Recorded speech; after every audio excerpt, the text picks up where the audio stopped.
Magandang umaga. Hi. Energy check. Magandang umaga sa inyong lahat. Ako si Iza Calzado. Ako po si Lynn Pinugu. Hi, good morning. Ako po si Bianca Gonzalez. At kami po ang founders ng She Talks Asia. Thank you so much for being here today. Thank you. Salamat sa inyong masigabong palakpakan. Nakakabigay ng energy kahit wala pang kape ngayong umagang to. Thank you so much for taking the time to be here for our Media Freedom event, of course. Siguro isipin nyo, ano nga ba ang She Talks Asia? She Talks Asia was formed in 2017 and we are a women empowerment platform which chooses to highlight stories of intergenerational wisdom. Of course, we create experiences and that is also done through the community that we cultivate. And isipin nyo rin, baka tinatanong nyo, why are we in schools? Actually, this is our first school event. Ever. Ever. Our very first. We've been wanting to do school events from before pa, like we had our Body Love movement before, but today is the perfect day to start. So why do we choose to go to schools, or why are we finally choosing to go to schools? As we said earlier, we want to create good impact and cultivate, I guess, good impact and change within our sphere. You said this earlier, Lynn, when we were praying. Lynn said that may God bless us that we provide inspiration and empowerment within our sphere. And going to the schools, we just think of the young Bianca, young Lynn, young Iza, and what we would have wanted during this time of our lives when we were in college or maybe even high school, you know, to hear these messages, these stories, and how it could possibly shape us into becoming better people along our journey. So that's why we are here today. And hopefully you learn as much as we are going to learn from our distinguished speakers here today. So, Lynn, tell us more about today's event. Alright, so I wanna ask our audience, ano ba yung title ng event natin today?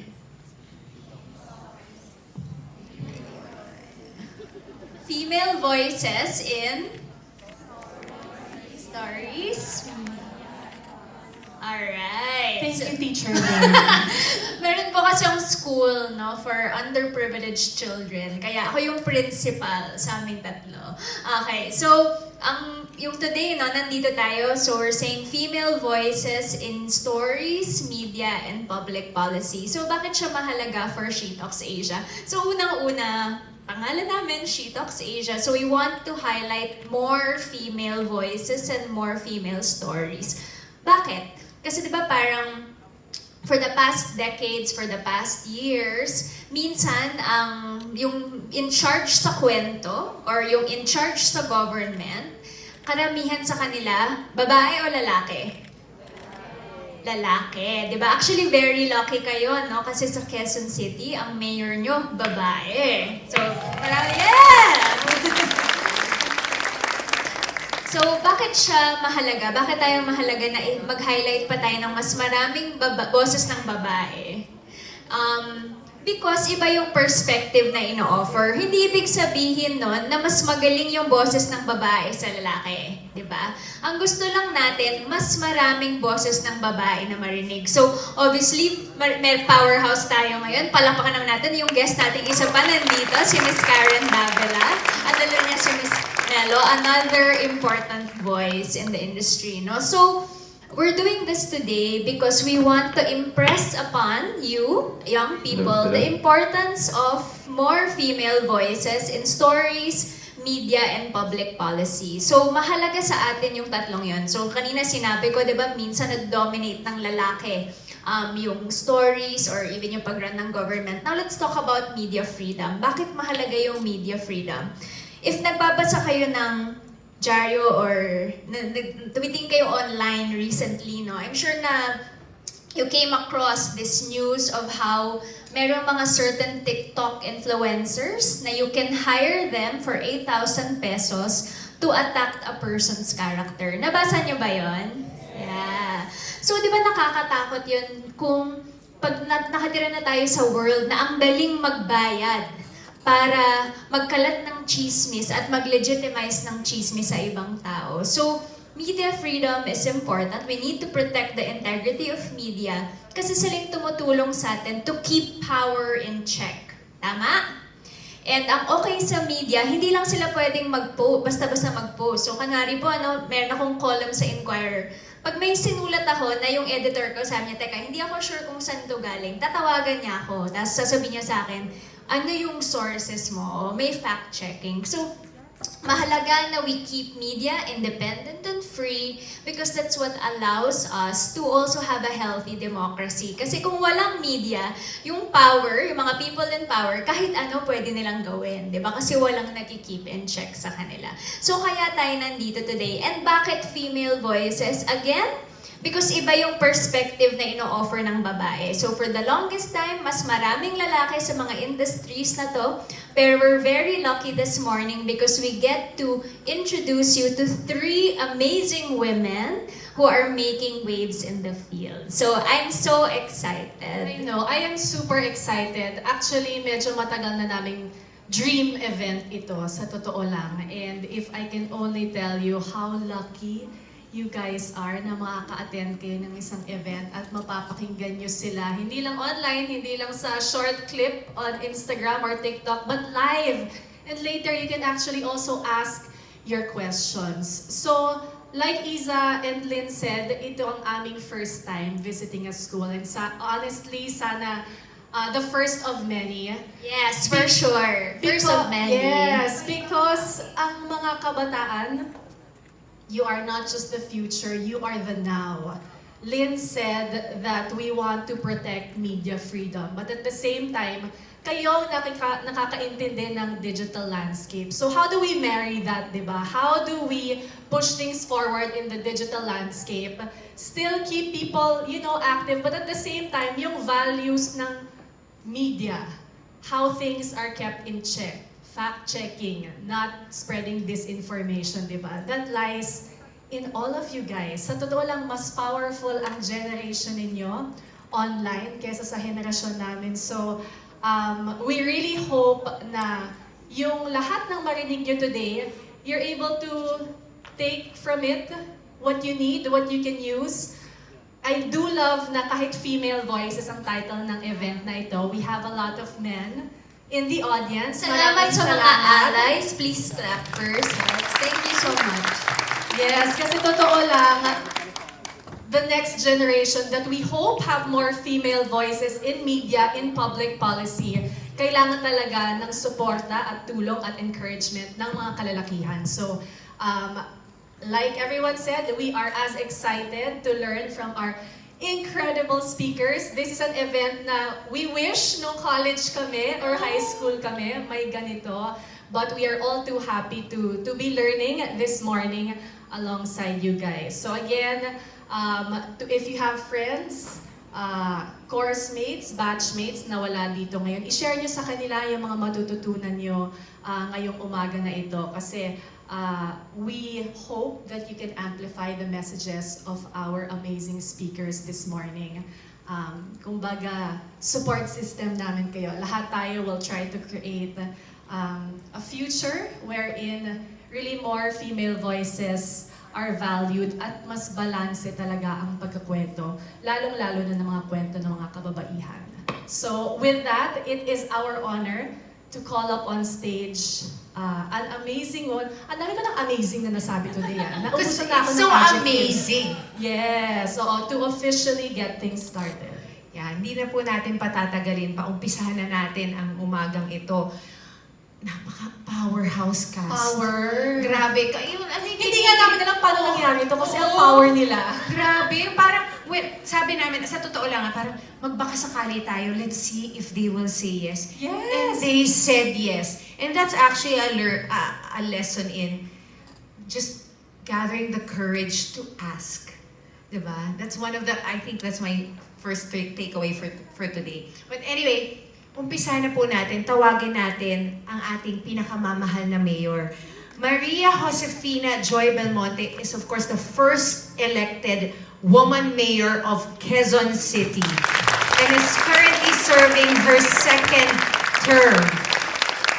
Mayor Belmonte is widely known as a champion of good and inclusive governance, an activist of gender rights, clearly, and an advocate for climate justice. Palakpakan po natin our beloved Mayor, Mayor Joy Belmonte.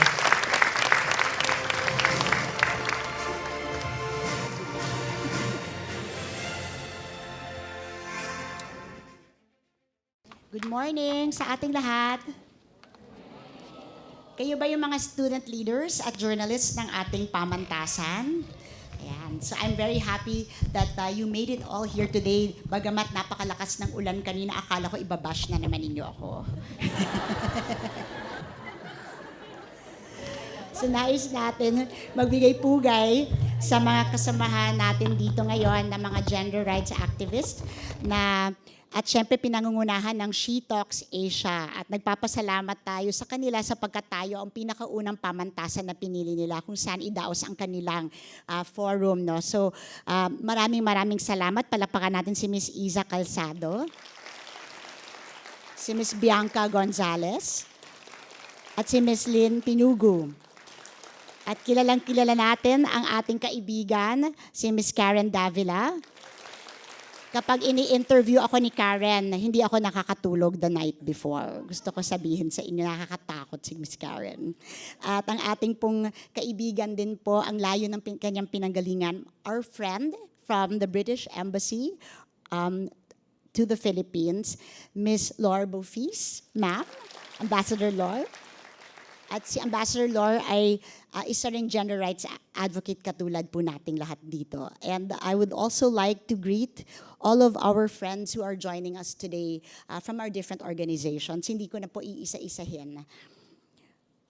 So ang aking paksa, well, my duty is to welcome all of you. So welcome to Quezon City, particularly to Novaliches. No? So tinatanong ng marami, aba, Quezon City pa rin ba ang Novaliches? Siyempre, ganyan kalaki ang ating lungsod. We are the largest city in the whole country in terms of population with 3.1 million people at in terms of land area, pangatlo po tayo sa buong Pilipinas. No? And so the joke sometimes sa City Hall is, pupunta na ba tayo sa Winterfell? Kasi yan yung Novaliches, kasi medyo malayo siya talaga. But we really make an effort to try to come here as often as we can to this part. This is the 5th district of Quezon City. And we're in the process of building a city hall here as well to cater to the needs of our citizens in the Novaliches area. But thank you again mga kabataan sa inyong pagdalo. So ang paksa natin ngayon ay Stories, Media, and Public Policy. So I'm very pleased to welcome you today to Quezon City, a city widely known for its advocacy on gender equality. Today we bring the discussion on gender equality to the sphere of media and policy. When we examine the current landscape, we see some victories as well as some battles that still need to be fought and won. On one hand, we celebrate a number of gains. More women have entered the spheres of media and politics, embracing roles and occupying positions of power that are traditionally considered male-dominated. On the other hand, women still continue to struggle with challenges such as underrepresentation and stereotyping. In the Philippines, women in media are making good progress towards equal representation, making up about 40% of all journalists in the country. We have also occupied positions of power in the industry. In fact, 2 of the leading newspapers in the country were founded by women. The Philippine Daily Inquirer by the late publisher Eugenia Apostol and my mother, Betty Go Belmonte, in 1985. And the Philippine Star, also founded by my mother in 1986.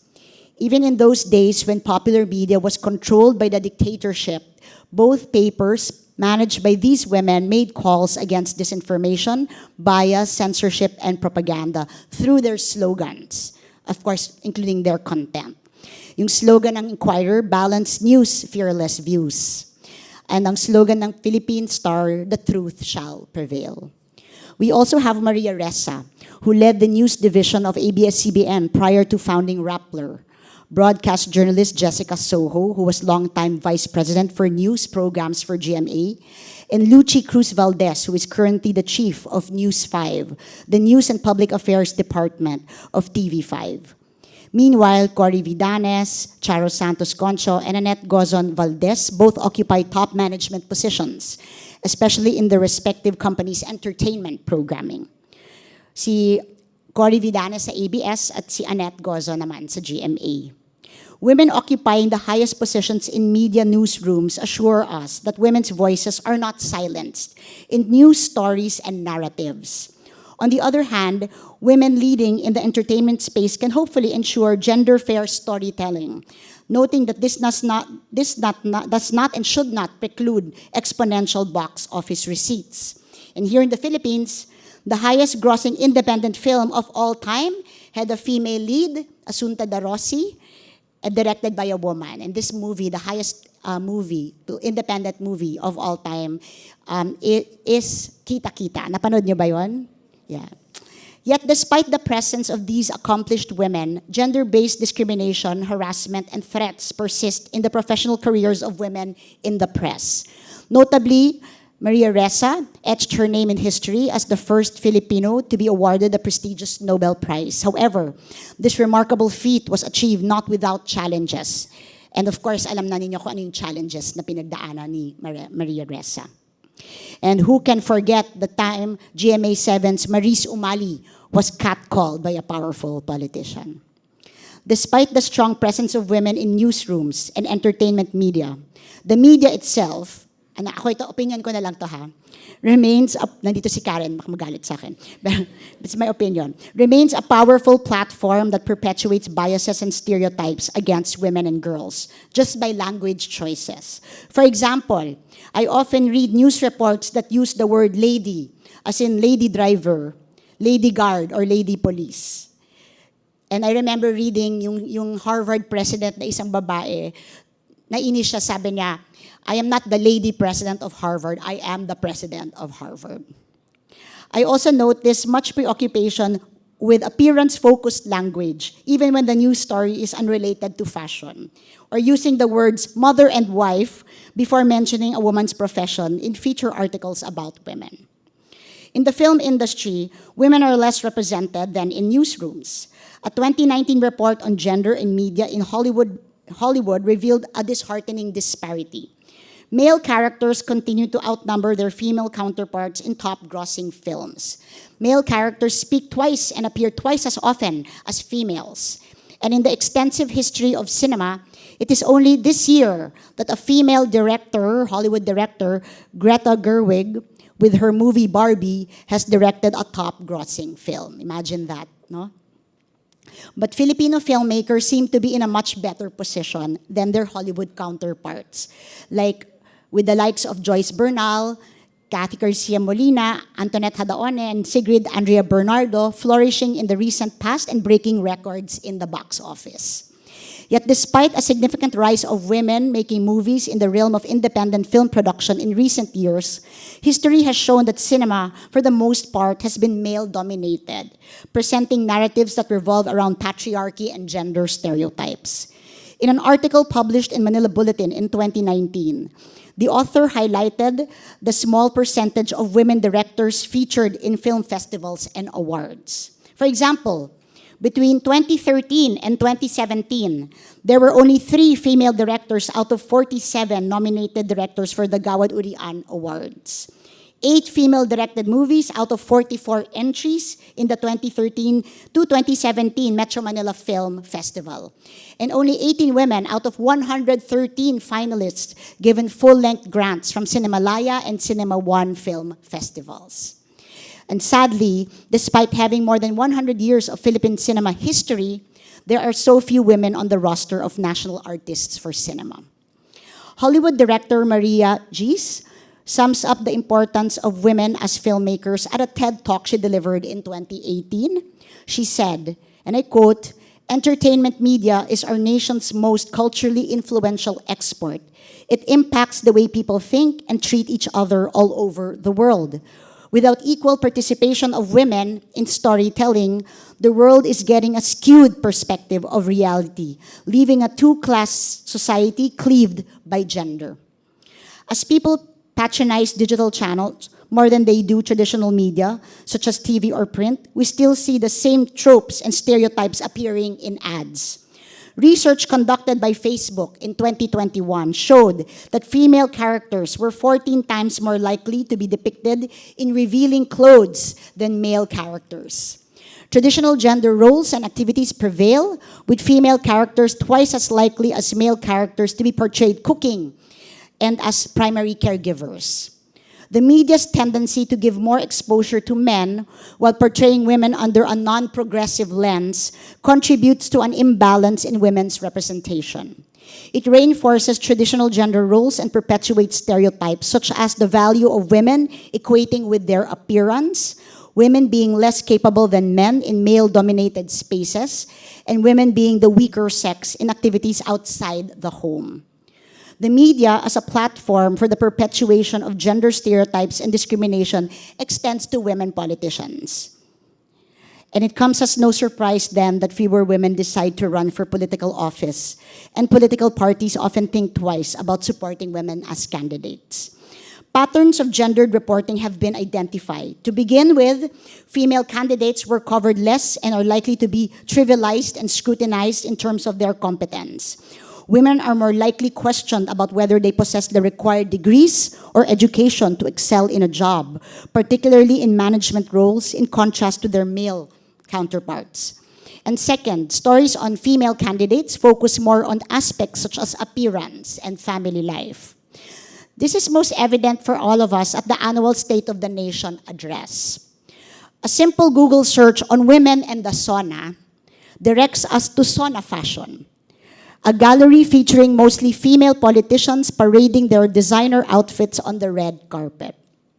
This underscores the fact that there seems to be more interest in what these leaders wear than in the substantial issues they champion. I myself recall being prepared to answer issue-related questions about the LGU's role in nation building at the sauna, only to be asked by reporters, "Who are you wearing?" Siyempre, yung sagot ko, kamuning. Kamuning ang gustorera ko. This reminds me of what actress Reese Witherspoon once said, "We are more than just our dresses." But then again, with the media's objectification of women in politics themselves often overlook, or objectification of women in politics themselves often overlook their fundamental responsibilities and instead think of themselves as fashion icons. Further, women are held to higher standards compared to men, even in the realm of the superficial. This is best illustrated in the context of attire. Many women politicians, especially those in Congress, do not want to be seen wearing the same outfit twice due to fear of media scrutiny and also that of their peers, who seem to be more interested in what they are wearing and how they look than in what they have to say. In contrast, men are not burdened with the same expectations. They do not need to go to great lengths to appear presentable and respectable. When women are viewed under a traditional lens, this sends a message that their voices do not matter as much as their physical appearance. This affects not only how women perceive their own abilities, but also how society sees them. Women legislators all over the country are also identified with the same committees: gender equality, family and children affairs, social inclusion and development, social protection and security, and indigenous and minority affairs, all very important committees. So when there are not enough women leaders in government, these important issues can end up being sidelined or ignored because men generally don't like to lead the Committee on Gender Affairs. Second, when women pursue other committees not usually associated with them, like appropriations, games and amusement, zoning and urban planning, ways and means, and peace and order, they are not seriously considered as sound choices. While we are often cited as among the most gender-equal countries, making it to the top 10 list many times, we also we also have to be critical about who are the women leaders that we are electing. Maybe 9 out of 10 times, we are electing a woman who inherited a position from a male kin. Tama ba? You know that to be true in our own city, correct? But there are 3 options for these women. Hindi naman nangangahulugan ng palibhasa, may naunang lalaki sa kanila, hindi na sila pwedeng maging magaling. Number 1, some of these women remain as seat warmers. So nakaupo sa 3 taon, pagkatapos ng 3 taon, aalis na sila, babalik na yung asawa nila o yung tatay nila, yung kapatid nila. Correct? Napansin nyo.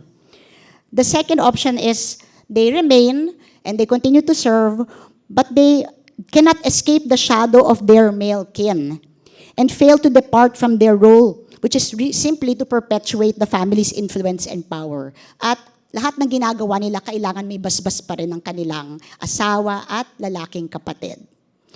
But there are a handful of women na kahit na may naunang lalaki sa kanila, they are able to escape from the shadows of their male kin and are able to carve a name and identity for themselves. And we salute these women who are able to do that. And now there are many organizations like Angat Bai, which is based in the University of the Philippines, for example, that's main advocacy and mandate is to look for these women, medyo nawawala kasi minana lang nila yung posisyon, and to try to train them to be real champions for women empowerment and real champions for the oppressed and marginalized in their communities. So to continue, I'd like to share with you some interesting numbers just to describe the state of gender equality in the realm of politics all over the world. According to UN Women, as of September this year, there are only 26 countries where women serve as heads of state or government. Only 22.8% of ministries or cabinet positions are held by women globally. In the Philippine Senate, 7 of the current 24 senators are women, but only 2 of them, Senator Lauren Legarda and Senator Risa Hontiveros, got there without the help of any male predecessor. In the House of Representatives, there are around 86 women representatives out of 314 House members. And I'm really, really proud because our Congresswoman from the 6th District, we have 6 districts and only 1 woman representative, si Congresswoman Marivic Copilar. She got to her position as Congresswoman, walang naunang lalaki sa kanya. Nagsimula siya, she started as SK, chairman, tapos barangay kagawad, barangay captain, konsehal, and then congresswoman. So she climbed the ranks at wala siyang, she didn't get any help from any men. And it makes me proud. And of course, the women in the House of Representatives represent only 30% of total legislators. In Quezon City, I just want you to be proud. Here, 17 or almost half of the 38 seats in our city council are occupied by women. Of note is that for the first time in our city's history, both the majority floor leader and the minority floor leader are women. But while this is certainly a source of pride for us, I think that what we have here is far from the norm. And I also want to stress that it doesn't mean that just because you are a woman leader or a woman politician, that you are there championing the rights of women. Again, that's why it's so important that there are organizations out there to support women who have inherited positions from their male kin. Because kung walang sumusuporta sa kanila, at tumutulong sa kanila na hanapin ang sarili nilang mga boses to find their own voices, they will always remain just bench warmers or pretty faces occupying the seats in the Sangguniang Panlunsod, in Congress, and all the other arenas of governance. So kailangan pa rin ng tulong ang mga kababaihan na maiangat ang kanilang mga sarili para maging tunay na boses ng mga kababaihan sa larangan ng pagiging leaders ng ating lipunan. On a personal note, what also strikes me as disheartening is this. When a woman achieves a leadership role, suddenly her other roles, often those of a wife and mother, are brought into the spotlight. I can no longer remember how many times I have been asked this question in interviews. Mayor, how do you balance your role as wife and mother with that of mayor? As if that is the most important thing. My second favorite question is this. Hindi ba nagagalit ang asawa mo na wala ka lagi sa bahay? So for the ambassador, the second favorite question always asked of me is this. Doesn't your husband get mad that you're never at home? Both questions, of course, imply that I must be a horrible wife and mother if I choose to serve in my present capacity. On the other hand, I have yet to read an interview where a male politician is asked kung nagagalit ba sa kanya ang misis niya na naging politiko siya. So to conclude my lengthy opening remarks lang to, welcome. I would like to reiterate that the media, journalists, filmmakers, and social media creators must be very self-conscious about the way they depict women and gender relations, because how they portray women will have a very big impact on whether a girl decides to become a politician or a homemaker, an engineer or a caregiver. And most significantly, if she chooses to be a politician and engineer, how media depicts and values these jobs as they relate to women also influences what kind of politician and what kind of engineer she will be.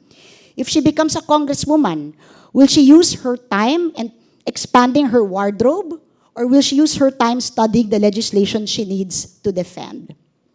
It is undeniable that the stories about women that are told by the media will ultimately affect how women perceive themselves and how they end up interpreting positions of leadership. It is therefore our collective responsibility to ensure that these depictions of women are impartial and empowering. To ensure that the narratives we tell become positive tools to support gender equality in all its facets, we need to continue increasing women's participation in the media. And we need equal representation in storytelling, because we are the stories that we tell. So as student journalists and leaders, you have the power to shape stories and drive change.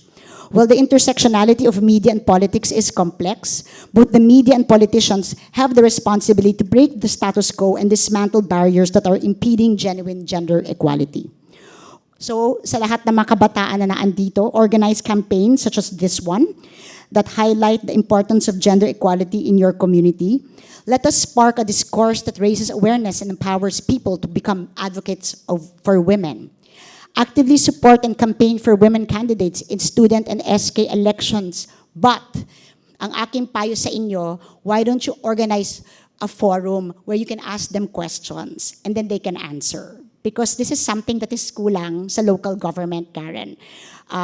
Hindi siniscreen yung mga kandidato. Basta maganda, pogi, may pangalan, wala. Pero walang mga town hall meetings kung saan you invite them, the candidates, and they can give their positions about very important issues in the community. Maybe this can start with you, the leaders and journalists from the Quezon City University.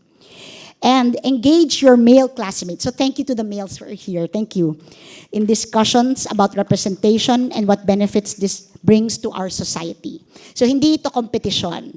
Ang gusto lang natin, mga kababaihan at kalalakihan, pagkapantay-pantay sa lahat ng bagay. Equality lang ang ating pinaglalaban.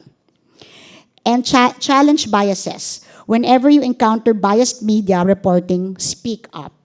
Write letters or use social media to call these out.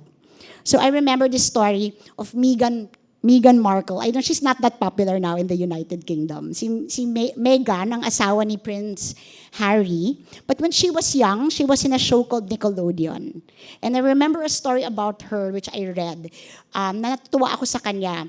There was a commercial of Procter & Gamble. And the commercial said, use ivory soap. Women should use ivory soap to clean their pots and pans. And she wrote Procter & Gamble and said, you should not say women. You should say the American people should use ivory soap to clean their pots and pans.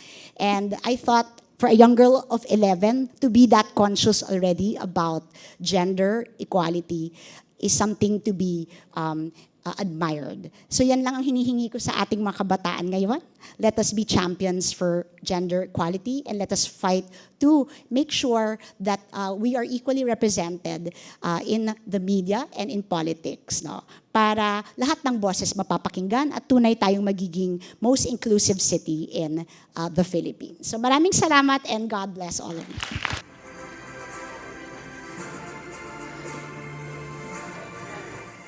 Thank you so much, Mayor Joy, for such an inspiring speech. I know, buong speech ni Mayor Joy, gumaganon talaga ako. Kaya maraming salamat. I think we need a louder applause for Mayor Joy's wonderful, empowering. I think it perfectly sets the tone talaga for why the conversations this morning will be so important. I'm sure naliwanagan kayong lahat. Napakarami ng sinabi ni Mayor Joy, and malayo na, pero malayo pa. And the work doesn't just depend on She Talks Asia, the Quezon City government, the British Embassy Manila, or the journalist work of ABS-CBN and other networks. Nasa sa ating lahat to continue that work. Kaya nga nandito tayo. Grabe yung opening remarks. I na know. Pag warm welcome sa Quezon City. Hindi, ang ganda lang kasi parang ang dami nating na-realize doon pa lang sa mga sinabi ni Mayor Joy, di ba? Ang dami na nating natutunan. And totoo yun Sabi niya, when you see something, speak up. Call it out. And I think yun yung power din ng itong generation na to ngayon You actually hold that power in your hands. But also, a reminder to use it wisely. Because sometimes, we have that power also to bring people down in a way. Like you said kanina, yung TikTok influencers natin. It's really that wisdom to use that power properly. So yes, when you do see that there is something na hindi balanse, hindi equal, you have that power to call out anybody at this point. And I think what I want to highlight from what Mayor Joy said, usually the Philippines, we're always in the top 10 of the most gender-equal societies. But we need to ask ourselves, baka it's driving us naman to complacency. Diba? Dahil nga feeling natin gender-equal na tayo, medyo hindi na natin nakikita na actually ang dami pang biases, narratives na nagre-reinforce nitong mga dangerous stereotypes for women. In fact, Mayor Joy said several, but what really struck me is it really happens every single day, from the biggest and most important conversations to the smallest moments. And I think we really need to be vigilant. And I think that's why we're here today. We feel that the best way really to break these biases is to harness the power of storytelling by showing you women who have broken through the glass ceiling, and through their example and through their stories, we're hoping that we can all learn, right? And we hope na you will be the next generation, that you'll be the next Karen Davila, the next Mayor Joy, the next Ambassador Laure. Yun yung talagang pangarap namin. So before we lengthen this further, because I know many of you are waiting. We want to introduce to you two special guests. You already saw them earlier, but we just wanted to give you a more formal introduction. Okay, so our first amazing woman as part of this one-on-one discussion is Her Majesty's Ambassador to the Republic of the Philippines and the Republic of Palau. So as Mayor Joy said, medyo malayo yung pinanggalingan niya. So Ambassador Laure Beaufils took up her post in August 2021. And from August 2019, Ambassador Laure was the FCDO Director for Jordan, Iraq, and Palestine. And before that, she was also the Deputy High Commissioner to Nigeria and Head of Mission to Lagos from February 2017. So she has lived and worked in Rwanda, Ethiopia, Nigeria, India, Cambodia, Jordan, France, the UK, and the USA, and now, of course, in the Philippines. So she is a staunch gender equality advocate as well. Let us welcome Ambassador Laure Beaufils.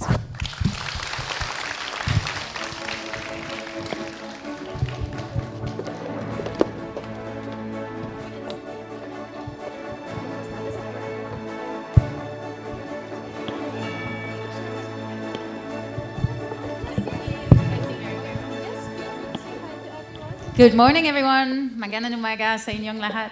Good morning. Delighted to be here. Should I sit down? Yes, of course. Thank you so much, Ambassador. And of course, joining the Ambassador for our one-on-one is a woman who usually needs no introduction, but we will still introduce her to you. She's a proud alumna of Quezon City's very own University of the Philippines, Diliman, and her son is currently going to UPD as well. She is a TOIM awardee, a Towns awardee, a Young Global Leader of the World Economic Forum. She is our first co-chair for She Talks Asia, and she was recently appointed the first UN Women Philippines Goodwill Ambassador. Please welcome the one and only Karen Davila.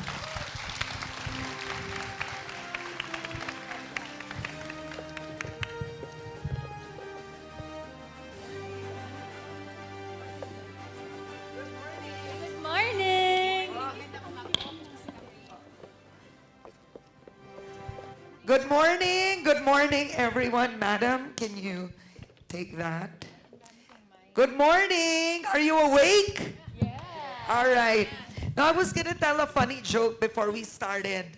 And how many of you here, when you were growing up, and I've analyzed this already, it was an old Harvard talk, also on gender equality and stereotyping women. How many of you grew up reading Cinderella? Right? Snow White, Sleeping Beauty, Little Mermaid. And don't we love them all? Right? We read them when we were young. We talk about the role of the media. Do you know that that is why you think that way? Cinderella had to be rescued by Prince Charming. Sleeping Beauty would have been dead unless the prince kissed her. Was it Sleeping Beauty or Snow White? Sleeping Beauty. Snow White was the same, was rescued by a prince. The Little Mermaid gave up her voice. I mean, seriously. She wanted to be mute, to be with a guy. You tell me whose fault this all is. Do you know it's very difficult to change the generational mindset of women? It's not easy. There is only one storybook where the woman was not saved. And it is a book that you all don't like. It's Alice in Wonderland. She saves herself. And yet none of you for sure take on after Alice. You all want to be Cinderella, Sleeping Beauty, Snow White, or one of those. So am I correct? So I wanted to say that to break the ice with the group. And don't you agree to a certain point, Ambassador? Let's talk about gender equality, generations, and coming from the UK perspective.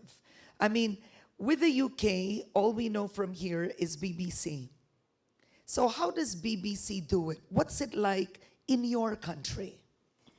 Great, thank you so much, Karen. So much there already. I'm getting excited about this conversation. Before I answer your question, I want to go back to your first point about these stories. They were the stories that my mom told me as a kid, and as a result, those were my aspirations. And I remember even when I left secondary school, my dad telling me, you better get yourself a job, because in our country about, a quarter or a third of women get divorced. So his point was not get a job for the sake of it, but there's a chance your husband might not be able to look after you forever and ever. So this is my generation that was brought up to believe that marriage would be the be-all and end-all. And to be honest, I was brought up not to be very ambitious for that reason.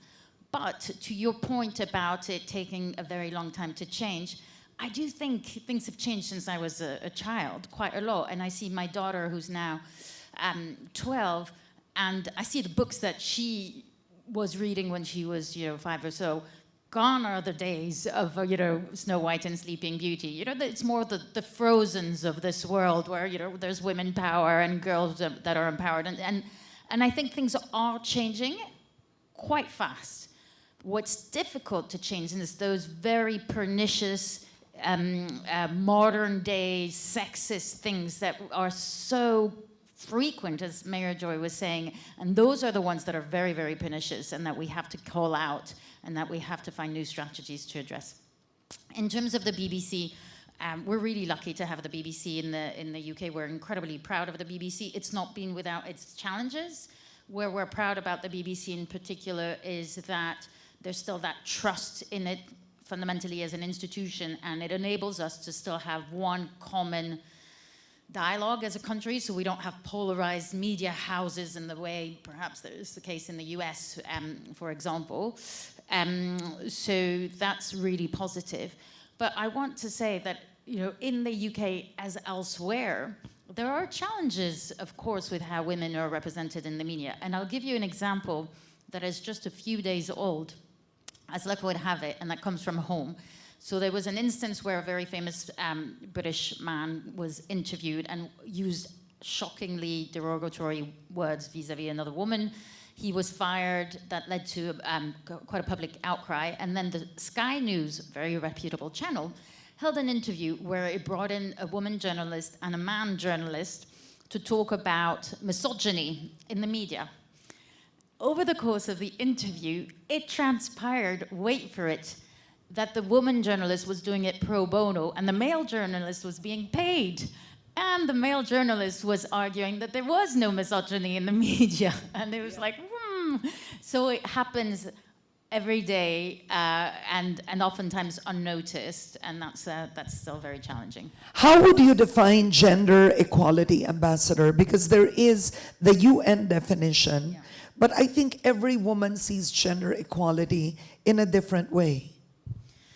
Yeah, so for me, gender equality means that irrespective of your sex, you are able to do whatever you want. There are no restrictions, and you are not seen or treated differently. So it's as simple as that. It's just that we'll become blind to gender. That would be gender equality. But right now, you have several groups that want to lobby certain things. For example, they want equal representation on boards. They want 50% women, 50% men. Or in certain areas, to actually hire more women.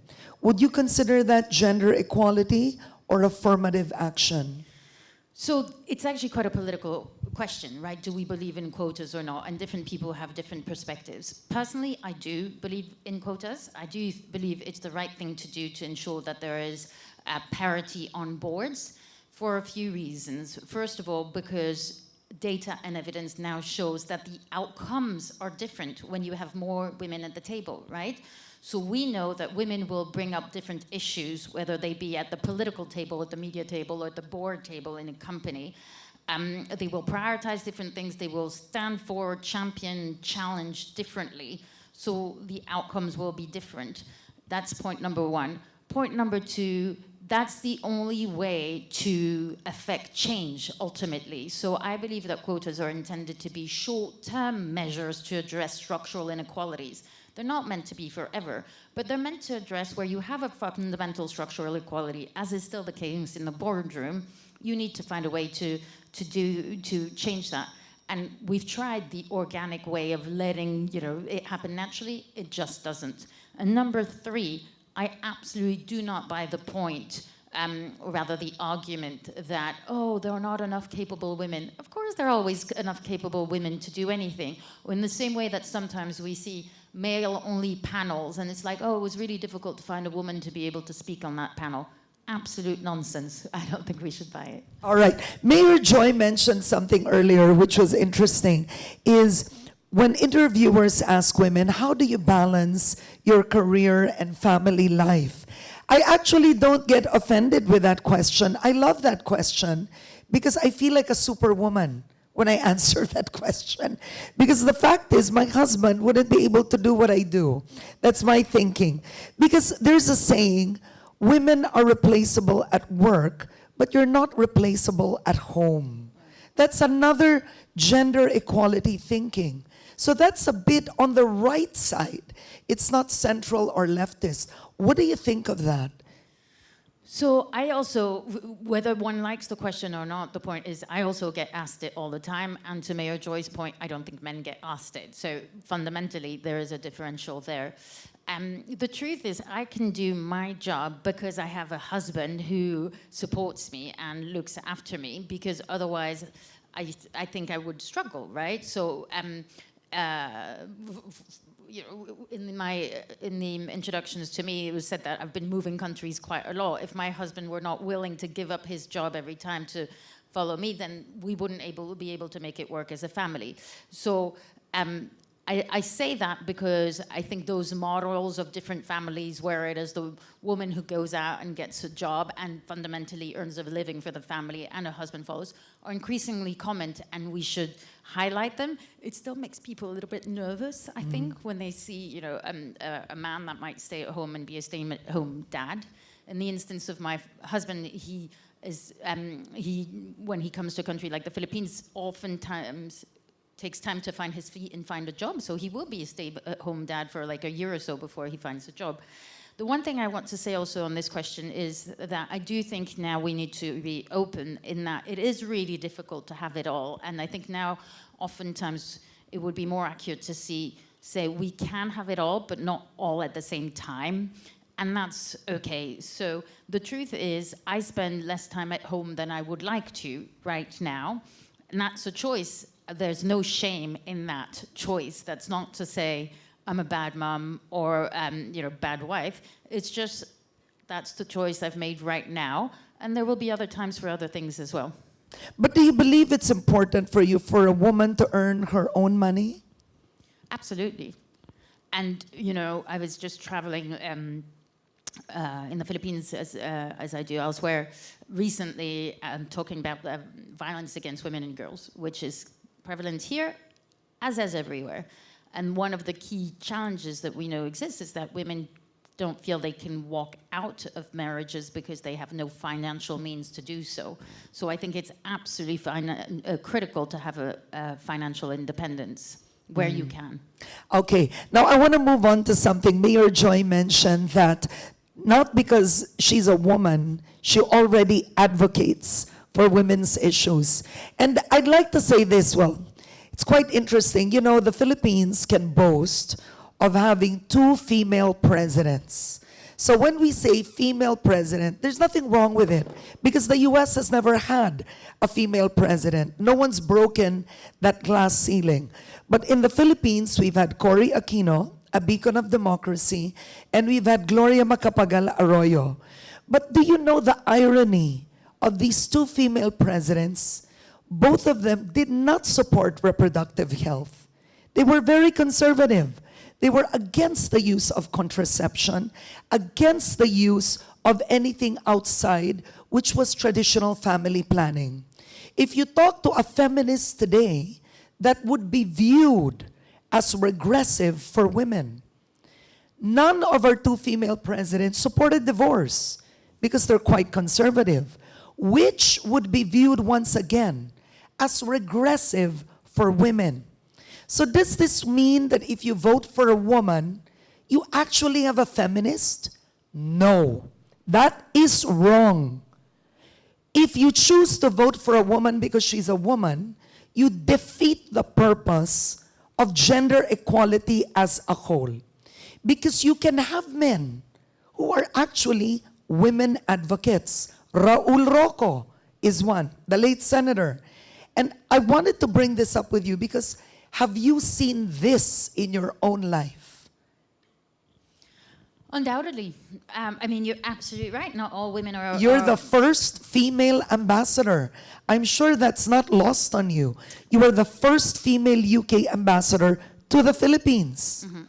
No, that's not lost on me at all. And I take that responsibility very seriously because there is a responsibility for showing young girls that it's possible, and young boys, very importantly.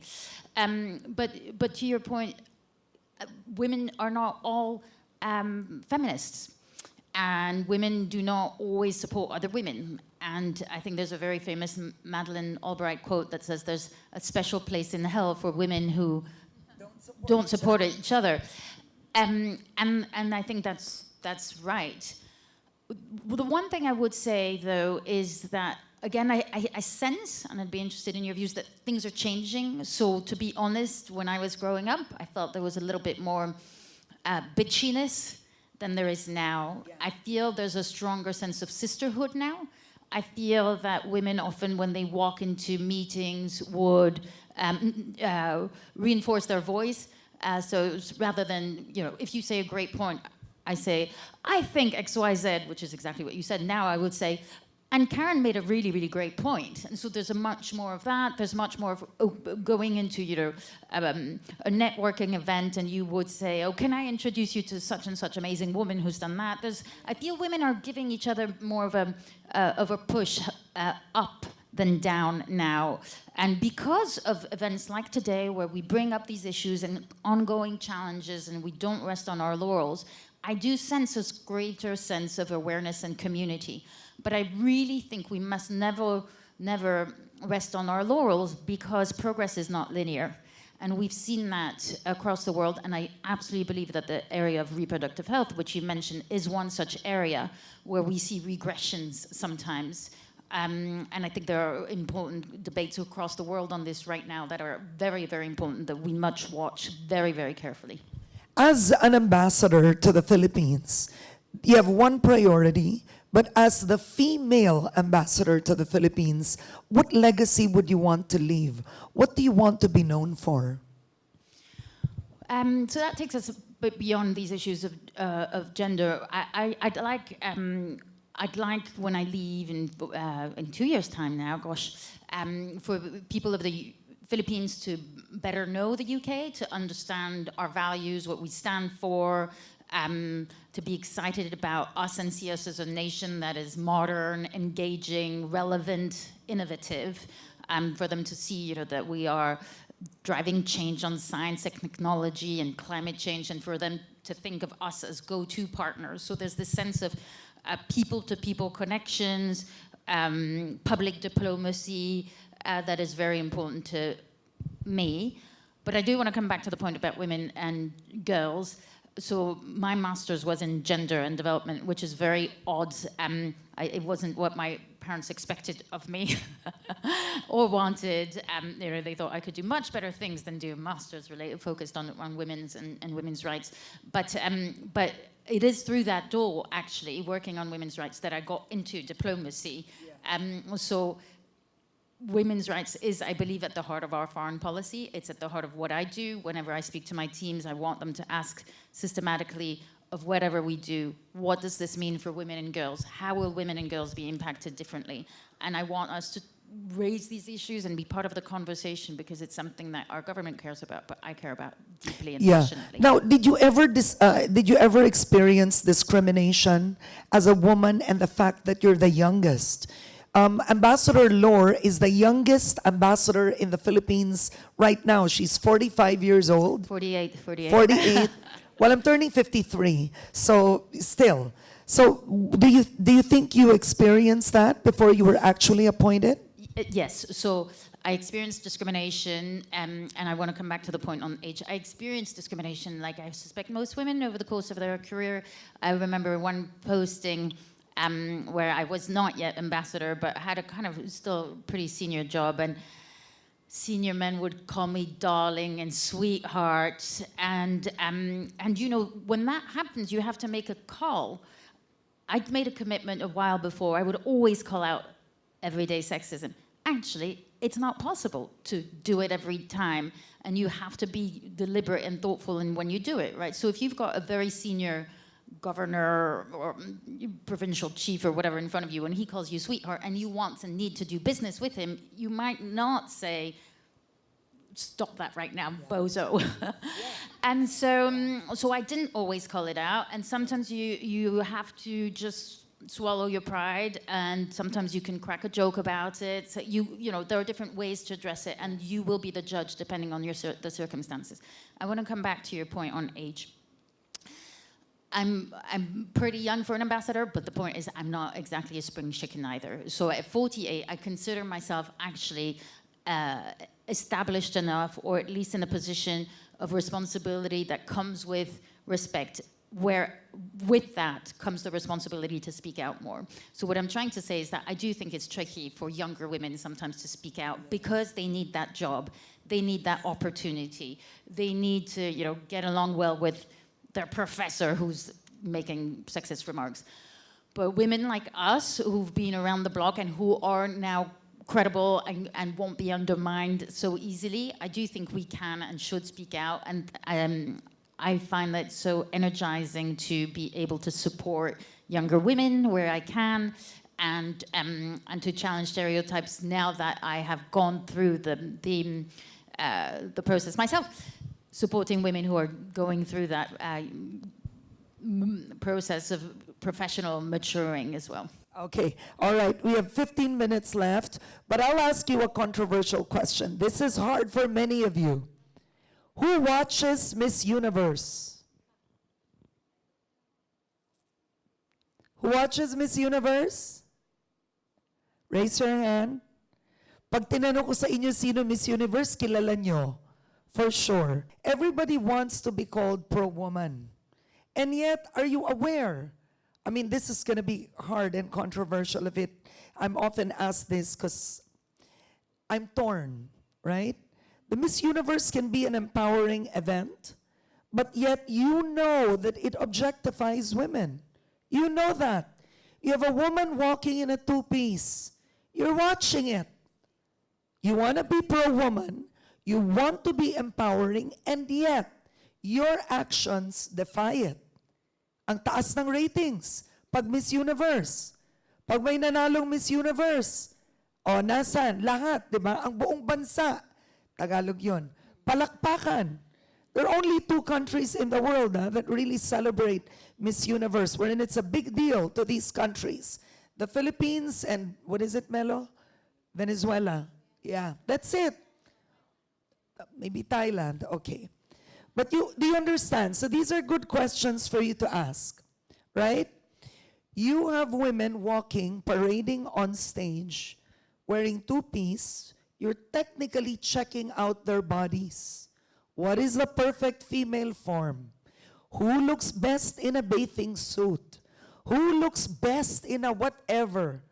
Is that empowering? I will ask you. What do you think? I was hoping you wouldn't ask that. Listen, to be honest with you, it was one of those things that I was surprised about when I got It's to the very Philippines. difficult. It's a difficult. It is not my culture. We do have Miss Universe in the UK, but it's really not a big deal, so I'd never watched it. But I understand it's different here, but yes, it is something that's a bit surprising to me, and I agree with your analysis. I think it is.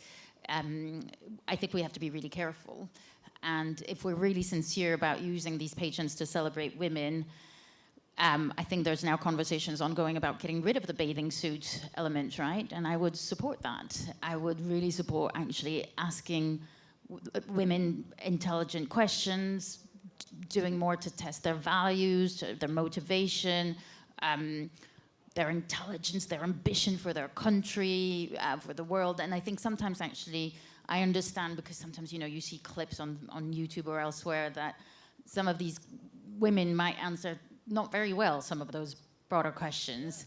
And they're made fun of.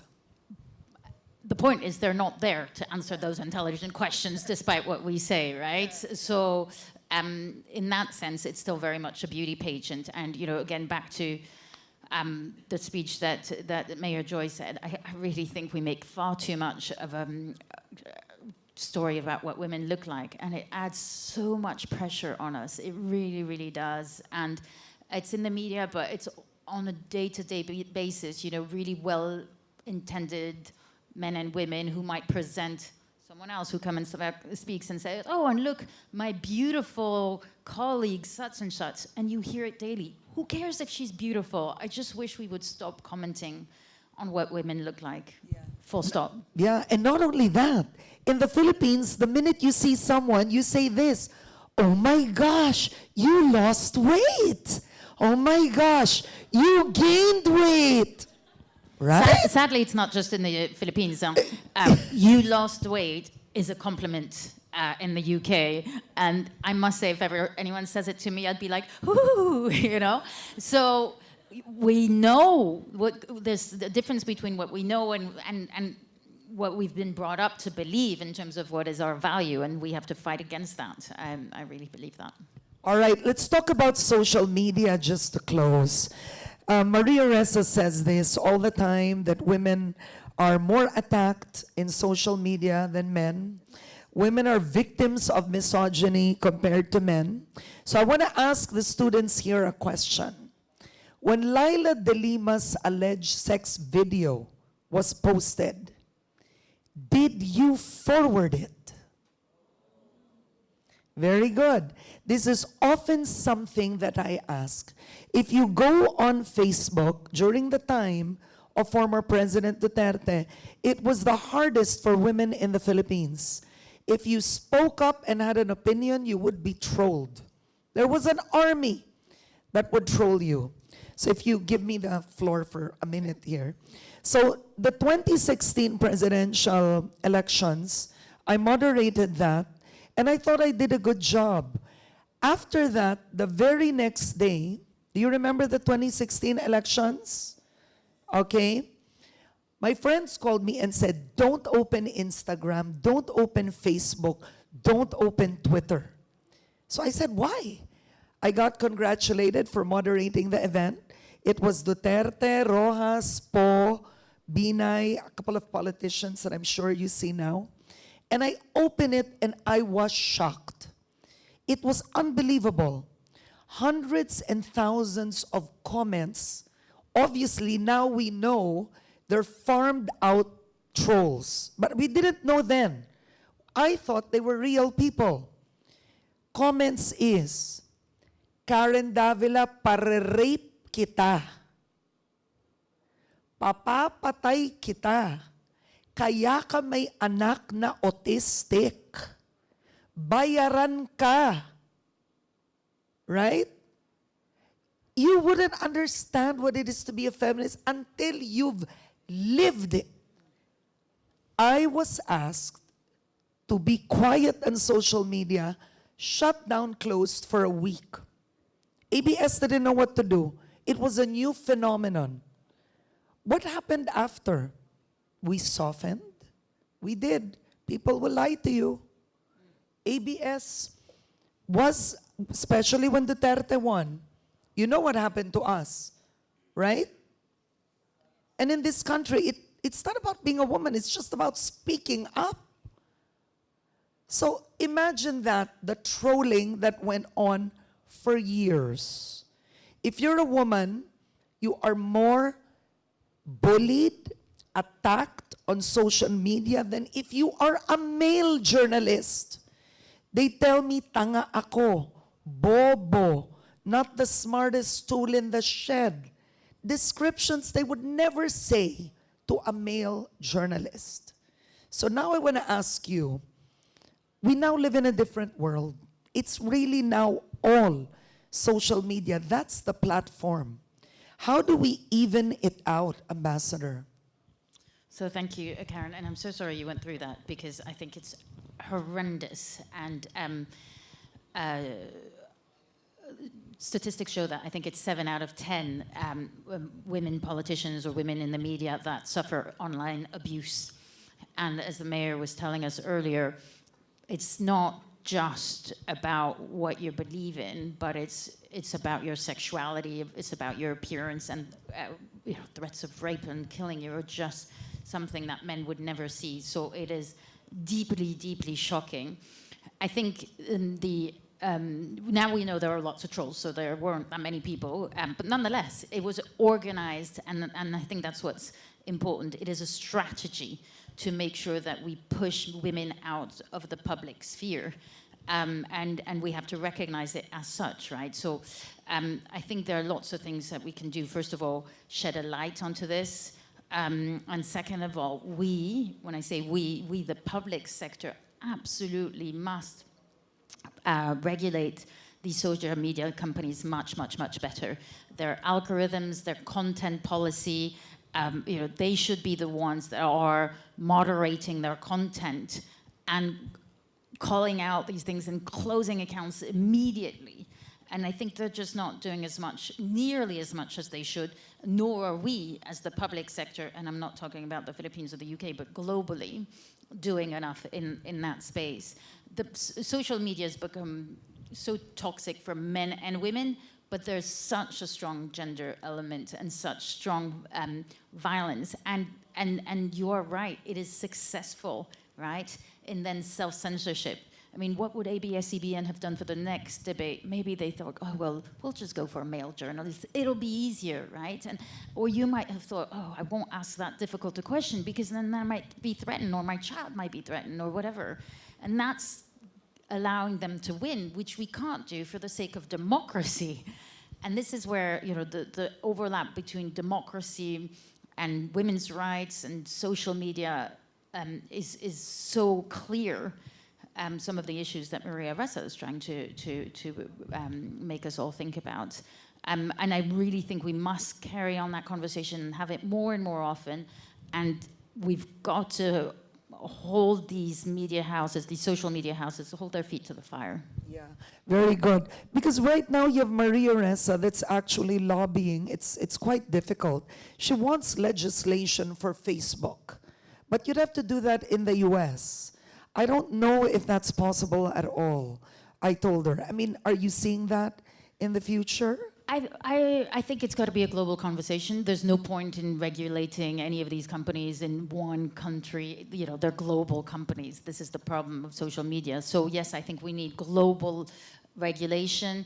The problem is these companies, they are innovating faster than legislators are able to keep up with, right? And legislators are perhaps a bit older and less tech savvy than these companies. So, and our legislative processes, you know, it takes a couple of years to pass a bill into law. So we need to find different ways to regulate, to keep track with those changes, right? The new big threat, of course, is generative AI, and that's going to have a gendered element, right? There are going to be photos of a woman naked or half naked, and there's going to be loads of that, right? And then you'll have to deny it's you, and it's going to be very painful. And so we have to find those tools of regulation. And just a quick plug here from the UK.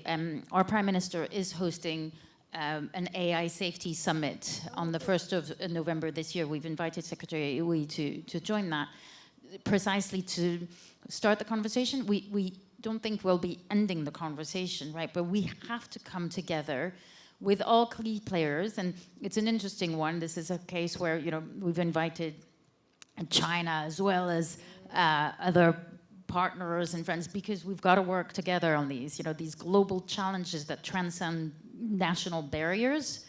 There's no other way than to have those global conversations. It might take a little while, but you know, the experts in AI and social media, they're the ones who are warning us of the danger. So if we're not heeding what they say, we're going to be in a lot of trouble. All right, just to close, Mayor Belmonte gave some tips for the media in terms of usage, right? Language usage in the news. Tama si Mayor doon, lady driver. That's so true.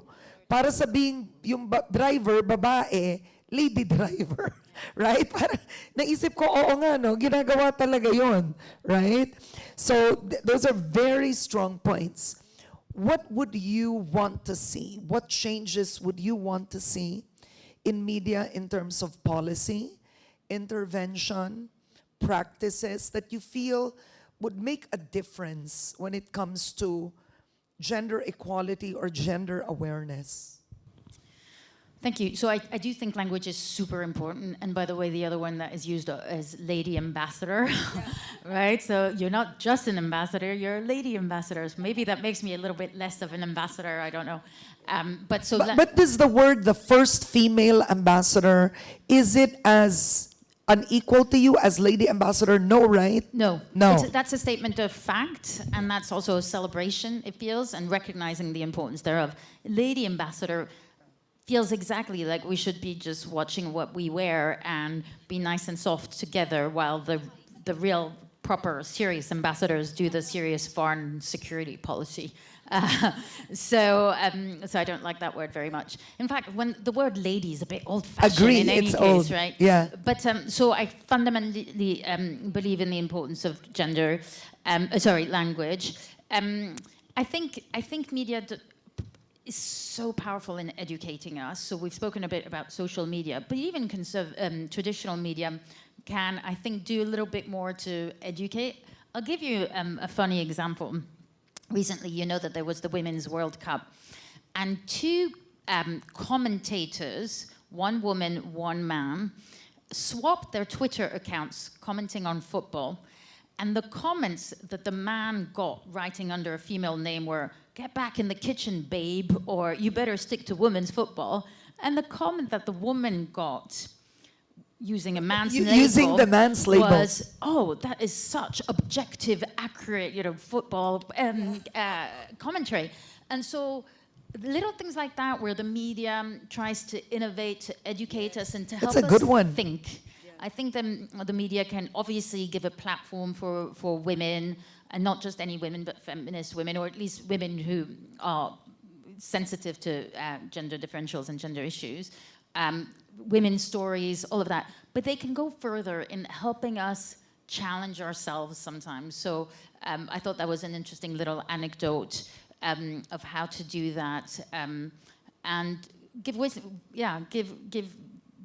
voices to women who are truck drivers, who are engineers, who are all the non-traditional roles that we don't expect women to play. I think that's useful as well. Okay, and I think that there's an interesting one. I think Bianca also sent it to me, wherein there were a bunch of questions that were given to female athletes, and when the same questions were asked to the male athletes couldn't believe they were being asked that question.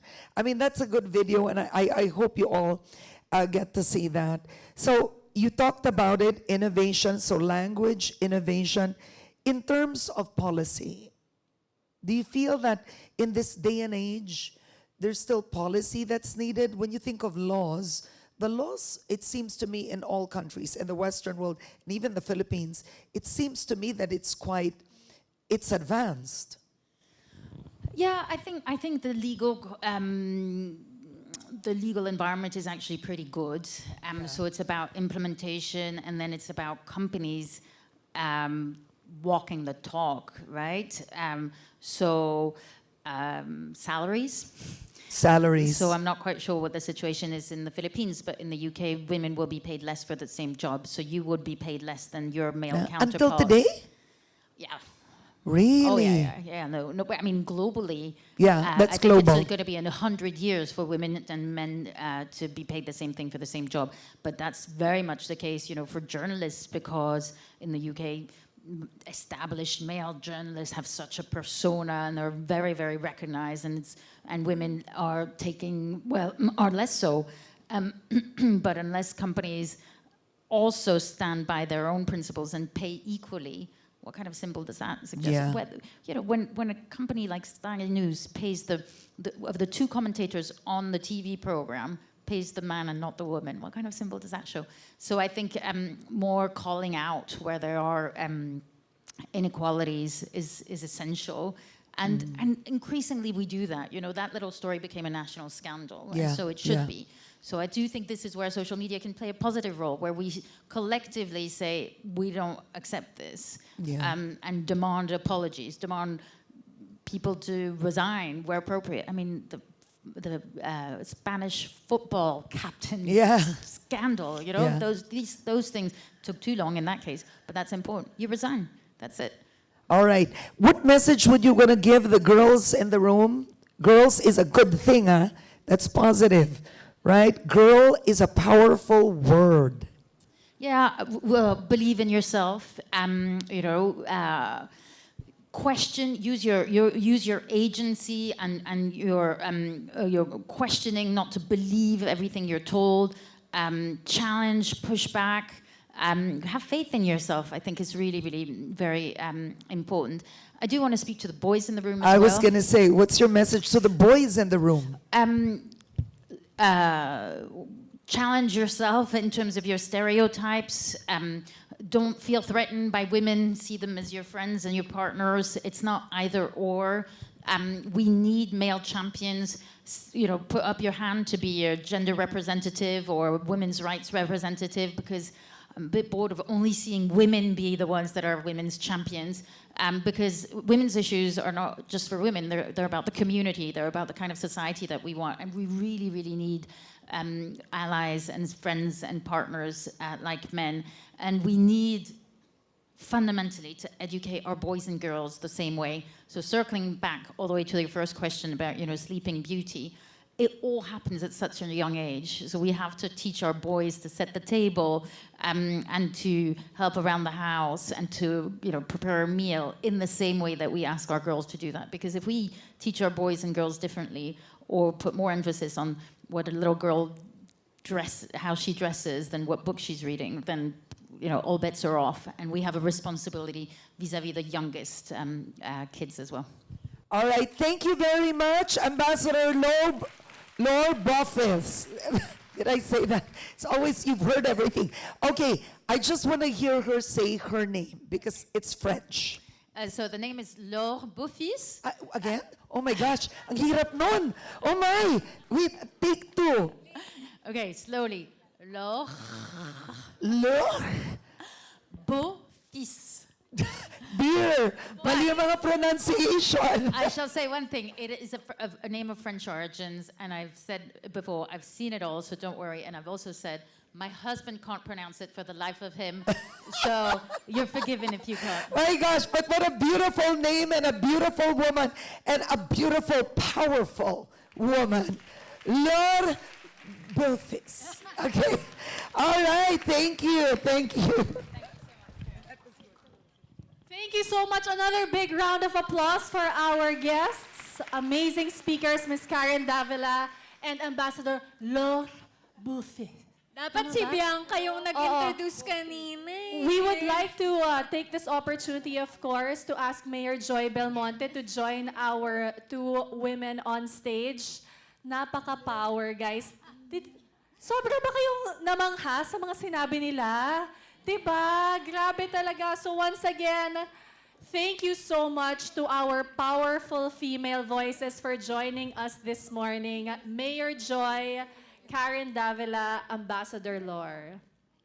Yes, feel free to come here to the center to take a photo of our amazing na naman Wala nang female ibang voices. magamit na adjective for amazing.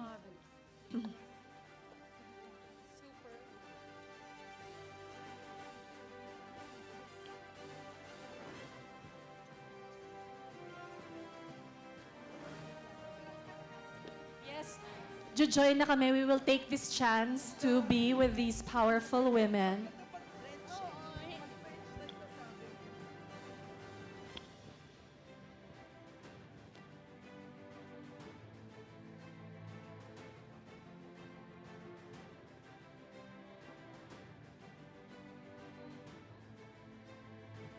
Parang Avengers yung feeling ko dun sa pa-music nila, tapos nandito kami.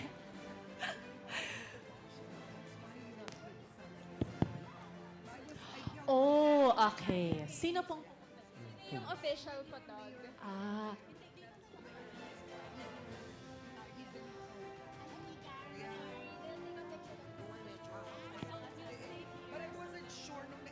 Okay, we'll take another picture na kasama naman kayo. So feel free to stand up, tas medyo mag-hunch like this. Go ahead, our photographer can stay.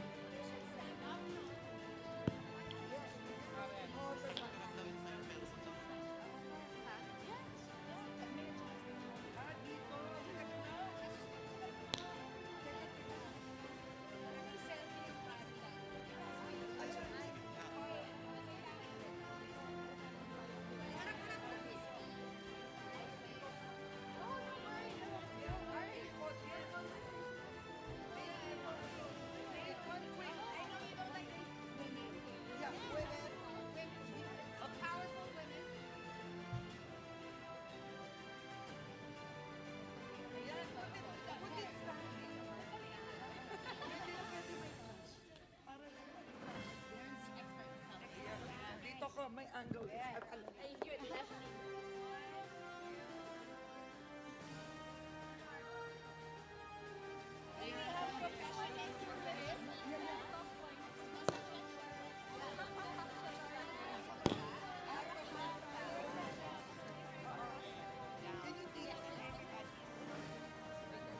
Okay, for photo op part 2, we will just we will just join down there.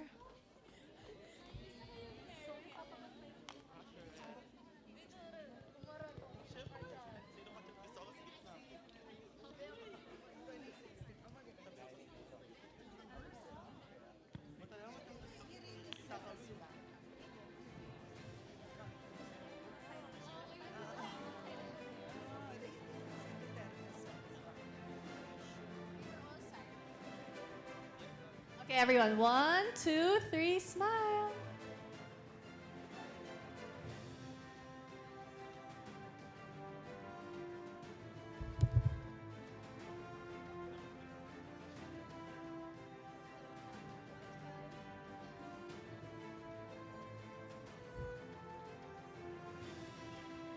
All right, thank you very, very much. Once again, we would like to thank Mayor Joy Belmonte for hosting us for this wonderful event. And yes, please take your seats. We would like to request Miss Karen and Ambassador Laure to go up on stage. We'll just take around 2 questions from our audience. Guys, ito na ang pagkakataon ninyo makapagtanong sa ating powerful ladies on stage. We do have time, for possibly just 2 questions before we wrap up this event. Sino ang matapang? Ay! Okay, we have 1 male and 1 female question asker. Sila ang unang nag-raise hand. So, I believe the mic is there. Okay. Hi, what's your name? Please introduce yourself. Hello po, ayan. Hello. Hello po. Yes, hello. What's your name? I am Carl Raso po from SBZ 1A po. Hi, Carl. Okay, Hello. Carl. Carl, do you mind maglakad ka dito para medyo kita ka ni na Karen at ni Ambassador? Don't be shy. Dito lang sa may gitna, medyo. Ayan. Okay. All right, so our first question, this is Carl. Hi, Carl. What year are you? First year po. Oh, first year. Okay, go ahead. What's your question? So my question po is, as a man or as a boy po, how can I further support women regarding their voices po in media? You said, as a man, how can you support women's voices in media? I wanted to ask you, do you work at a local paper too? Now, are you a journalist or no? No po. Okay, all right. But I think generally it's a good question. It starts with, I'll start first with, how do you first treat your female friends? Okay, I mean, the reason I'm bringing this up because I have 2 boys, and my first son has autism. The second one is typical. And when he was like, I think 8 or 9 years old, the school called me and said, and he's a good boy, so he's 15 now, but said, we called your son to the office. I said, why? Because he was with a group of boys and they were teasing and bullying a girl. That's the first. I said, are you sure? I would think my son was defending the girl. And they said, no. He was one of those then, he was maybe 8 or 9, maybe put it to 9, that was actively teasing the girl. So I called my son home and I explained to him how first it broke my heart to hear that, right? And I told him his job. I said, first, your job is to first never bully anyone, but when it comes to women, you have to be proactively protecting women. So it's quite different if I were to tell you, but I'll ask you the same questions that are quite simple. Let's start with your friends. Bastos ka ba sa kanila when you make jokes? Do you laugh at jokes when it's about women? You laugh with the boys, right?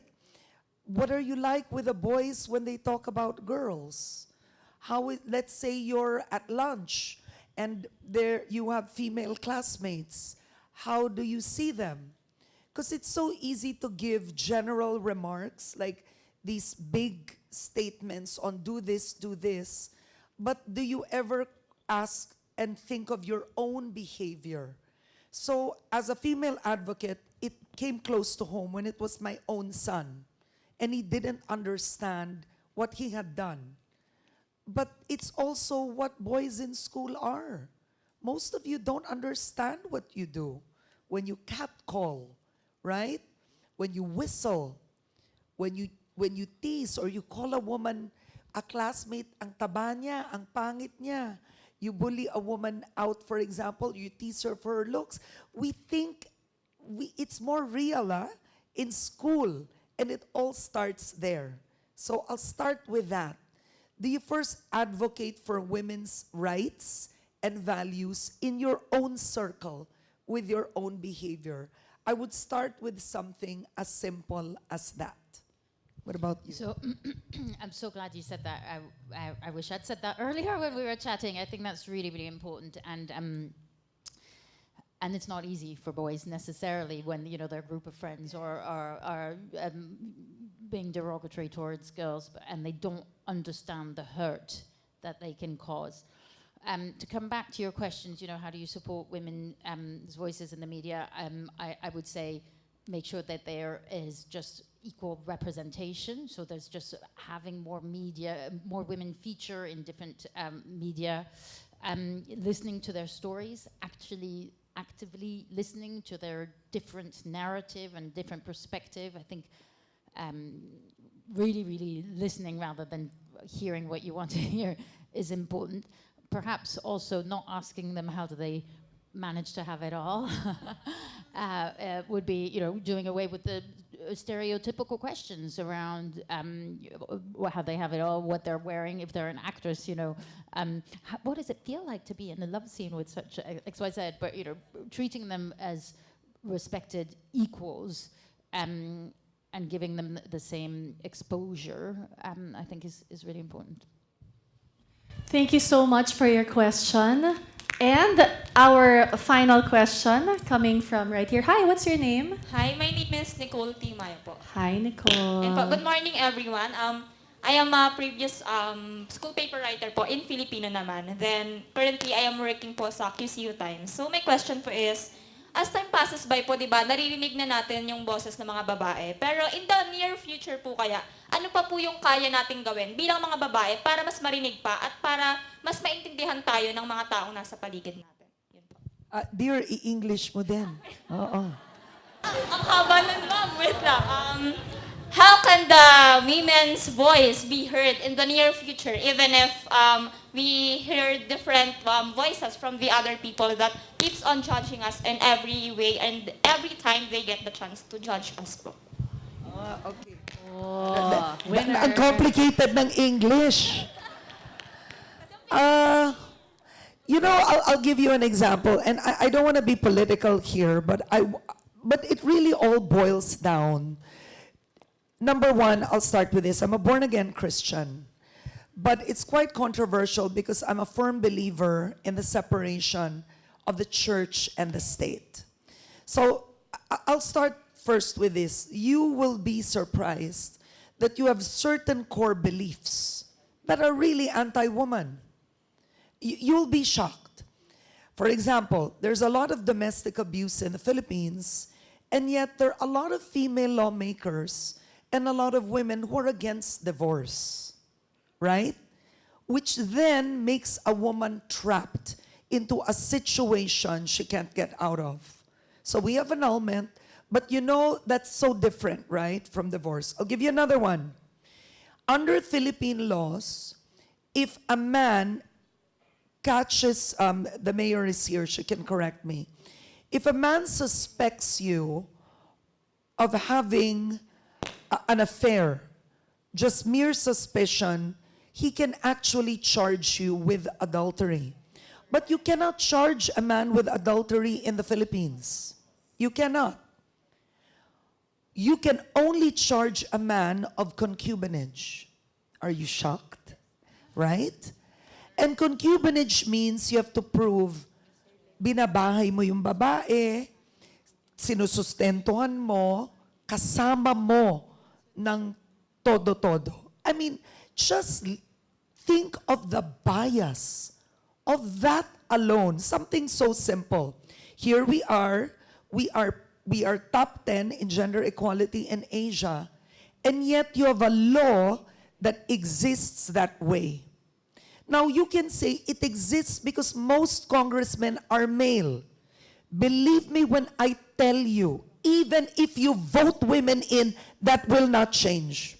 Not in the Philippines. Because you know the problem with us women in the Philippines? is we are backward in thinking. We think being feminist is either or. I always say this, you don't have to be angry as a feminist. That's a 1960s way when Gloria Steinem was fighting literally, right, for women's rights. That's not the new way. But look at it in the Philippines. They exist today. Do you have any woman in Congress who are questioning that? Right? I am not pro-divorce per se, but do I believe it should be legalized? Yes. That's not the point. My belief is not the issue on what makes things equal. That is the first, right? So that's, you were asking. So it's hard questions like those, right? Hard questions that you'll face. For example, in a school like Quezon City University, should you have 50% women professors, 50% male? Darating pa ang LGBTQ. One day you'll have LGBTQ asking that there should be a certain percentage. Equality is hard. It is not an easy battle. Because each and every time, everywhere, you're fighting for it. In the US, it's harder. There's diversity. You have to hire this percent black, other than the whole of this percent women. This percent black, this percent Asian, this percent that. So if you ask me at some point, for your generation, Melo says this to me all the time. It may sound baduy, ano ba yun sa English? Cliche or corny. But Melo, my friend here, who's an LGBT advocate fighting for the SOGI bill, it's gonna be corny, but it really all starts out of love and respect. We wanna make it complicated, but it's really a respect for the other individual. And when you boil down to that, things become easier. That's how far as I'd go. Thank you. So again, I'd like to pick up on what you were just saying, Karen, and talk about unconscious bias, because I think we all have them. And I'll refer you to a study which was done several years ago about pilots. And it asked women and men passengers in airplanes whether they would rather have a woman pilot or a male pilot. And of course, you know where I'm going with this. Men and women alike much preferred a male pilot. They thought they would be in much safer hands. Obviously, pilots had exactly the same qualification. It was just the gender. And perhaps you can all ask yourselves whether you would feel safer with a male pilot or a male, brain surgeon if you needed brain surgery or something, some things like that. And actually, the first thing is for us to look at ourselves in the mirror and recognize we have those unconscious biases when it comes to gender and other forms of inclusion or discrimination. And that awareness, I think we can transform into a force for good once we recognize our own shortcomings of our education, right, writ large. So that's point number one. Point number two, on your question, we do have agency and we do have voice. And I think this is where it's really important not to, when it comes to certain issues which are troubling in our day and age, to just say, oh, it's all too difficult. There are lots of things going on, like climate change or whatever, that feel overwhelming and we don't know where to start.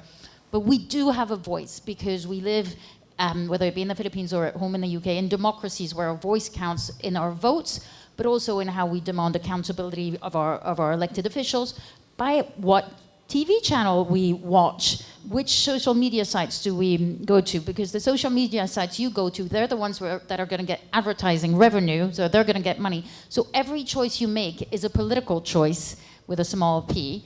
But also, I think we collectively can do better to demand change in our schools, in our embassies, or office. If you're not happy with the fact, like in the British Embassy, we have women's toilets and men's toilets. Now, that can be seen by some people, and probably myself included, as not a good thing. But I want people to come up and say to me, we need to change this. And I think everyone has that voice and that ability to ask. And the worst thing that could happen is you don't get the right answer right now, that doesn't mean that you're not part of a change process. And I think I want people to come out of this feeling energized and empowered as well, that they individually have the ability to be part of that change process that might take a little bit of time, but it's worth it. So that's my second point. And then there was an incredibly inspiring third point to finish on, which I've now forgotten. I can't remember. It was great. All right.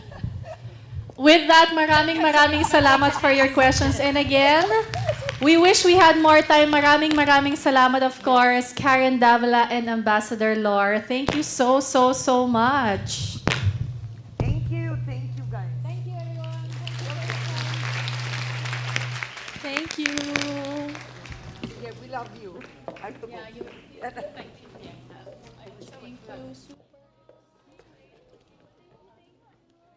Yes, as our guests of honor just exit, of course, due to important appointments right after as well, I think I would just like to say how in disbelief I still am listening to all of that. Sana na-inspire at na-empower kayo tulad ng pakiramdam namin ngayon na super inspired and super empowered. I know it is lunchtime. We won't make this long.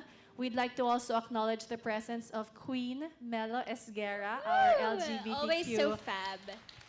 rights advocate that joined Karen here today. Yeah, any last words to everyone here? Thank you. The word, it's really so inspiring and empowering. And I think it's so simple. Ambassador Laure said, have faith in yourself. And I think women, we tend to be very insecure, and it's partly because of the programming, because we needed to be saved, diba? Parang we weren't empowered from the media that we were consuming from day one. But as Ambassador also said, it is changing, and we are happy to be part of that change. And so, again, it's so simple. She said this, have faith in yourselves, in us. Like, I'm 41, and I still have to remind myself to believe in myself. And that is really true empowerment, and believe in our fellow women. Women supporting other women, genuinely supporting other women. And you know what? It's also, we were talking about this earlier. When we see that a woman falls, the instinct sometimes is, see? Diba? Nandun na nakadapa na, tatapakan pa natin. So I think it's also good for us as a reminder that when we see others fall, women or men, LGBTQ, we help them rise up and learn from whatever it is that happened, diba? And we can learn from that too, and that's true empowerment there. So yun ang natutunan ko din dito sa ating Female Voices event. Ang ganda lang kasi parang you know, we're part of She Talks, but we're also always learning. And I guess, like you guys, we're students for life.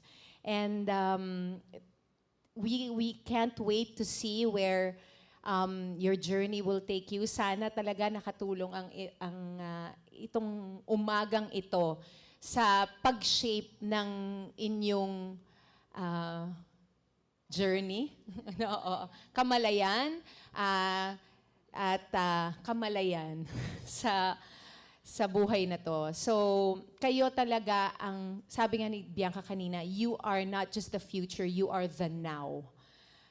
And kayo nang bahala kasi mas matagal pa kayo dito. At kayo na ang nagmamana. Kaya natin ginagawa to talaga para sa mga anak natin, para sa inyo. At gagawin nyo rin to para sa susunod na generation. So, thank you for being here, for taking the time and asking questions, being interested. And we hope that you tell your friends about this event, about what you learned here. And again, a reminder to empower yourselves and empower one another. I just wanna add something to what Iza said. No, she said about, we were talking about this earlier, which is it's really challenging to genuinely support each other. No, even women towards other women. Kasi parang lumaki tayo na we were socialized to see other women as competition, 'di ba? Kaya nga, 'di ba, parang very challenging yung mga beauty pageants kasi doon sino yung pinakamaganda, sino yung pinakamagandang sagot. Laging competition, and it's because all our lives yung self-worth natin, we were made to believe that we're only worthy when we're desired by men. Yun yung naging conditioning. So we see other women as competition. But I think what I wanna share with you ladies today is that I found my support group, my community from other women, you know, and we're all married. The three of us are married. And of course, we love our spouses. But there are moments, there are topics, there are challenges in life wherein the wisdom of a woman is really what you're searching for. And I want to highlight how you can already start forming that support group as early as now, diba? When you show genuine kindness and genuine empathy for other women, you'll be able to find other women who also share those values. So actually with that, I do want to acknowledge that this event wouldn't have been possible without all the She Talks Asia volunteers. Please stand. And please give yourselves a round of applause, especially to our project manager, Janelle. Nasaan Nandito ka? ba siya? Ayan! Baka ina-escort yung mga VIPs. There, that's Janelle, no? You know, She Talks Asia, we don't know everyone, or we didn't know each other beforehand. Parang hindi kami magkakabarkada dati. But because we were bound, we were bound by common values and this common advocacy to really help spread this message of empowering and being compassionate and being kind and being empathetic towards others. We are here, and I really do hope that you also find your own support group. And that starts by seeing every person as your ally, right? Not as a competition. I love that. I would like to just end by saying maraming salamat for coming to this event. If I were a college student and I saw an event titled Female Voices in Stories, Media, and Policy, sobra akong ma-intimidate.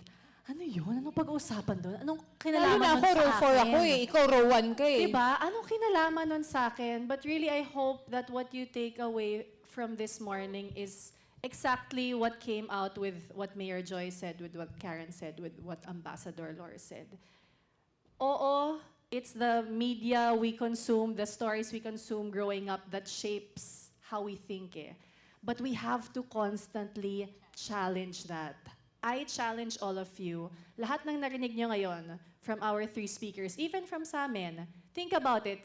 Agree ba ako doon or meron ba akong sariling tingin ko dito? You don't have to agree with everything Karen said or the ambassador said or everything Mayor said, but the important thing is pinag-isipan nyo. Ano ba yung opinion ko dito? Do I also see women in a certain lens? And if ever we do, baguhin natin yon. Pet peeve ko yung lady driver po, paumanhin when I'm driving because I pride myself in being like a taxi driver. So kapag nakakita ko ng lady driver, paumanhin po, why? Why do you have to apologize? I know so many male drivers who drive worse than a cautious lady driver. So, little things that we can catch ourselves. You might think, estudyante lang ako, ano kayang kinalaman ko dyan? No. You all, especially in this day and age, you have your own platforms. And sa inyo na nanggagaling yung female voices and male supportive voices in stories that you share online, in media eventually. And of course, kung ano yung gusto nyo, that will shape policy in the future as well. So we hope that you take what you want and what resonated with you from this event this morning. Challenge some if you would like, and like we've asked, whatever you learned from this morning, please do share it with others in your own publications, in your own circle of friends, in your own orgs. And we would also like to thank, aside from our She Talks Asia volunteers, of course, the Quezon City government, QC University, Dr. Atienza, Ma'am Grace, maraming salamat for making this event ganito kabongga. We love your campus. Thank you for hosting us here. Salamat sa Salamat. background music na very Yes, empowering. at sa Pacific Sa set skyline effect with a couch. At screen na napaka, di ba nung nagmi-meeting tayo, oh, we Yes. have it. Sabi talaga ni Dr. At Atienza. bonggang audio. Maraming Maganda. salamat. Of course, as well to the British Embassy Manila. This is an event na talagang we can't believe actually happened. We're still And- pinching ourselves. Yes. So, muli, maraming salamat for spending your morning with us. We hope it was worth it. And we hope you enjoy the rest of your day and of your week. Enjoy lunch, everyone. Enjoy lunch. Thank you again. Salamat sa agahan na ito. Busog. Busog na busog tayo this morning. So, thank you, mabuhay.